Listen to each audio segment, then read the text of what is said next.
Welcome back to Auto Resolve. Today I will show you how to fix Windows 11 update KB5086672 not installing. Fix 1. Run Windows Update Troubleshooter. Simply open Setting app, then click on System, then scroll and click on Troubleshoot, then click on Other Troubleshoots.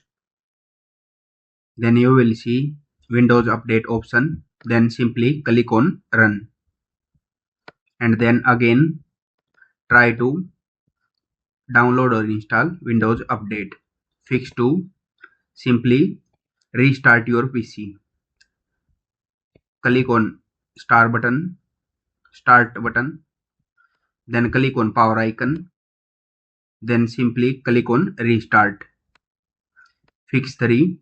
Check storage. Simply click on system, then scroll and click on storage, and then you will see storage. If your storage is full, simply click on temporary files and then select all